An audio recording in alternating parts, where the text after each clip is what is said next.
Happy New Year's, everyone. I was watching the usual Christmas movies this holiday season.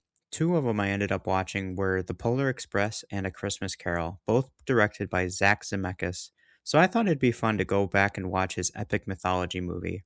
This week, let's say nice things about Beowulf.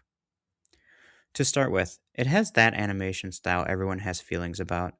I feel like whenever I bring up something like The Polar Express, people either love it or hate it, calling it the Uncanny Valley.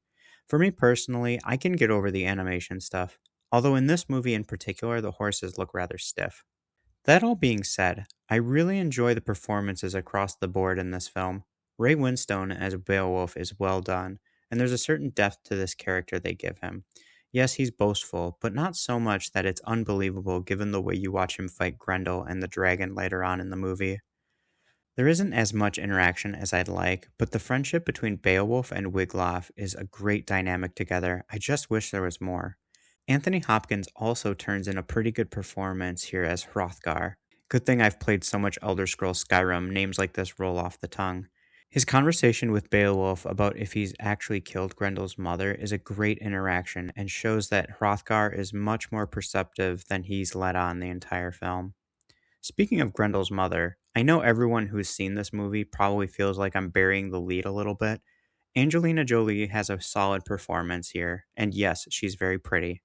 What I think is most interesting is that it seems like her animation is different than everyone else's, almost more perfect in a way, if that makes sense.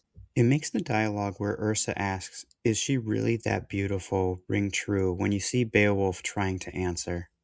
I think my favorite scene in the whole movie is right after they show Beowulf as an older man when there's only one raider left and Beowulf basically goads the raider into killing him, but he can't. Beowulf clearly wants to die. It shows how much Beowulf has been tortured over the many years of his rule. The story does a good job of characterizing Beowulf as an imperfect hero, and while it doesn't perfectly follow the story of Beowulf, I believe this is a perfectly good movie. I feel like I've said Beowulf so many times the word means nothing now. I am Beowulf! Thank you all so much for watching. As always, I'd love to hear what you think in the comments. And if you'd like to support the channel as a free or paid member, you can join the other Diamonds in the Rough over on Patreon. I hope I see you in the next one.